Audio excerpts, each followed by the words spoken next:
any of you are big computer buffs, there's an article about this new device from Sega that takes us into the future. The future, of course, being virtual reality. Something that's being talked about by other people, but produced by Sega.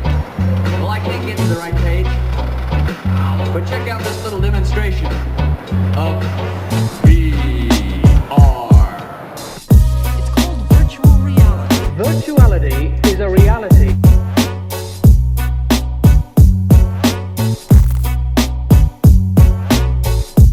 The year is 1994, and VR is booming. The technology is exploding right now, and everyone is obsessed with the craze. People can't get enough of it. Arcades want more of it for their customers, and VR company W Industries is struggling to keep up with demand. After they unveiled their first virtuality SU-1000 VR rig in 1990, the device had garnered the attention of gamers, scientists, and technology experts alike. But it didn't stop there. Spurred by the commercial success of virtuality, other companies began to take interest in this new seemingly wondrous technology. Sega began developing their own VR headset for the Genesis in 1991, and Nintendo, not wanting to miss their chance, and having previously attempted an entry into VR in '87, began work on their own respective virtual reality device, aptly named the Virtual Boy. With these gaming behemoths taking an interest in VR, and W Industries evaluated at a massive 90 million British pounds, and considering VR's recent mainstream success, it was almost impossible to imagine it failing. But in 1997, only 3 years later, W Industries shuttered its doors for good, filing bankruptcy and liquidating the company entirely. The Virtual Boy was discontinued almost immediately after release due to poor sales numbers, and the Sega VR project never found its way to completion.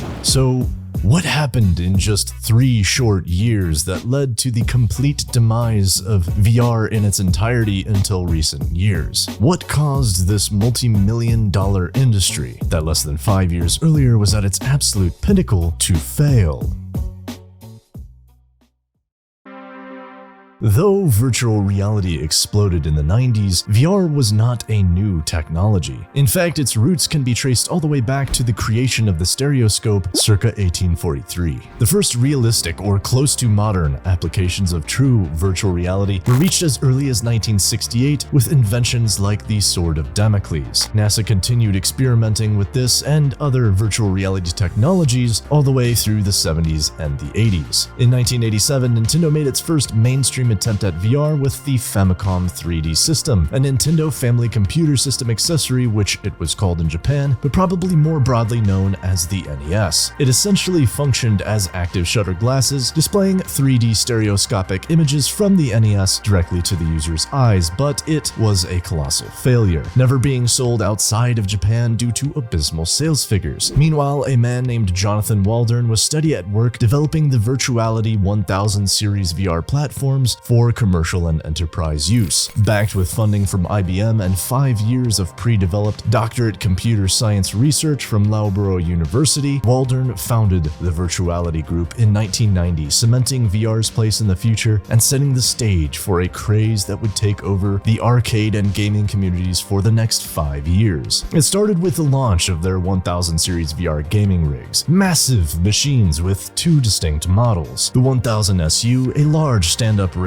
consisting of magnetic tracking rings centered above an Amiga 3000 compute unit and a large, bulky visette or headset, and the 1000 SD, a pod-shaped device that had the user sitting and featured a pair of joysticks on either side. The headset featured head and hand sonic sensors for further tracking, a built-in microphone, a multi-tier audio system, 276 by 372 pixel per eye LCD screens, a 65-degree combined field of view, and it ran at about 20 FPS. Before you laugh though, these were insane specifications for the day. Considering the remarkable strength of the Amiga 3000 powered unit, 20 FPS was actually a really high benchmark for 3D games at the time. In addition, the Virtuality Group had even found a way to develop and create convincing and basic hand haptic feedback technology featuring a Power Glove looking device that ran air through tubes and featured a low-powered pneumatic motor. This is where the future is. Virtual reality. This is where I look at my movement track of these home, it'll cost you £40,000.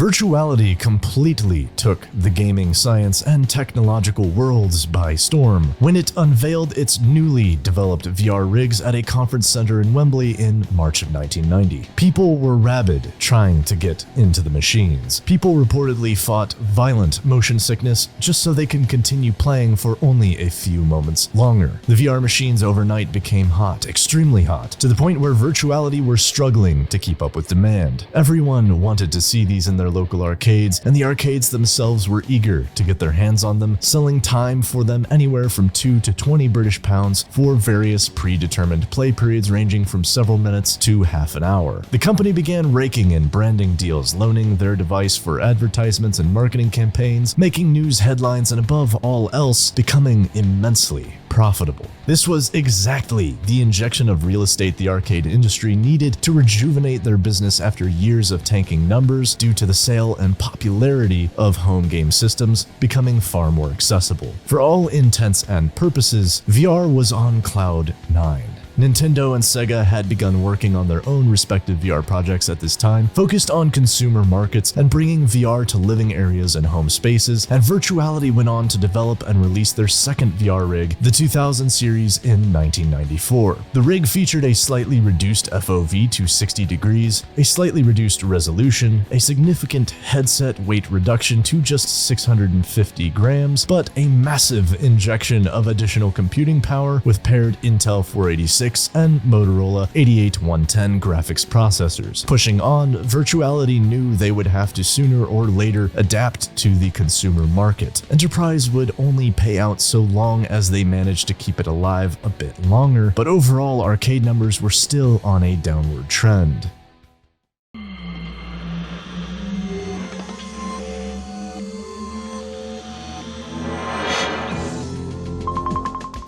Enter 1995. Virtuality makes their first attempt at reaching a consumer market. By this point, Sega had already discontinued their own VR project, citing concerns for users' health and safety, and stating that the virtual reality effect was, quote, too realistic. At the same time, Nintendo had just released their own device dubbed the Virtual Boy in Japan. The device was a remarkable failure due to unsatisfied critics and poor sales numbers even after significant and repeated price drops. Problems with the nauseating and poorly executed stereoscopic effect on it, the bland and unexciting appeal of the red monochromatic display, and complaints about the device not being truly portable all but brought the Virtual Boy to a quick end. Facing the news of a still struggling arcade industry, despite their wild commercial success and the failure of multiple other VR projects, Virtuality had some significant holes to fill in the market, and some remarkable changes to make if they were going to become a company that could keep VR alive for the foreseeable future. They had to adapt to the home and living spaces and reach out to the consumer markets. So Virtuality Group developed Project Elysium in 1995 in collaboration with IBM. Project Elysium was designed to bridge the gap between the enterprise and consumer markets by allowing for a similar yet smaller, much cheaper VR rig to be paired with a traditional home computer device, resulting in Project Elysium. Now, the differences were tremendous, most notably the price. Where the previous 1000 and 2000 series Virtuality rigs were priced at £60,000 and £40,000 respectively, Project Elysium was a much more affordable, just £20,000 British pounds. The idea for the project was that it would be used to aid in 3D construction and architectural projects to give clients and builders an idea of how things would look once they were built,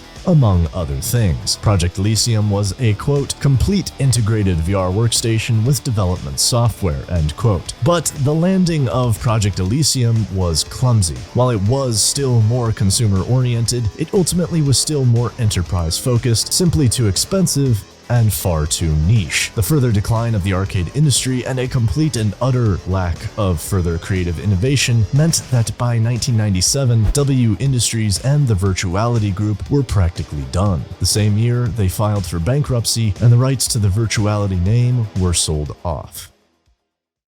And just like that, within 7 short years, a virtual reality empire was born, rose to prominence, peaked, and fell just as quickly as it was brought into this world. So what caused the downfall of virtuality, and moreover, VR in the 90s as a whole? The problem is multifaceted, and it isn't simple. To start, the concept of virtual reality and the broader idea of it has always been a concept far beyond its time. Dating all the way back to the invention of the stereoscope, it's hard to imagine that no one in the entire recorded history of mankind had ever thought to slap some images in front of mirrors and manipulate it to create an optic illusion on the human eyes, or even knew that something like that was possible. Fast forward to 1990, and even though VR was technically possible, the technology just wasn't well and truly ready for it yet. The tech itself was expensive, costly, and was prohibitively heavy. It wasn't as accessible and affordable to the average consumer as it needed to be, and even though it was certainly cutting edge for its time, it had a lot of room for growth left yet. And yeah, sure, a 60,000 British pound machine is fine for an arcade, but it doesn't translate on a worldwide scale, and especially not to an industry that was already slowly dying off. Prohibitive cost, even in Project Elysium and the Virtual Boy, were primary factors for their failures as well. While Nintendo adapted appropriately moving forward, launching arguably one of the most iconic gaming systems just the following year, Virtuality Group and W Industries unfortunately did not, or at least didn't find the answer they needed in VR quickly enough to continue sustaining their business. But beyond that, excessively prohibitive weight played another major factor in the failure of VR in the 90s, but primarily the virtuality products as a whole. These machines were enormous, taking up massive play areas and weighing a ton. Though the headset weight issue itself was resolved rather quickly with the 2000 series headsets weighing less than half of their older siblings, the systems themselves simply didn't keep up. They still required massive rigs and large amounts of space in order to play effectively. Even in Project Elysium, which was somewhat more affordable compared to Virtuality's previous products, it still was integrated with an existing PC unit and sold as a whole product rather than serving as an accessory that could be used on any home PC at the time. Virtual reality is a concept that, though centuries old, has always been far ahead of its time. In concept and design, it seems like the idea, though enticing, has always been fleeting.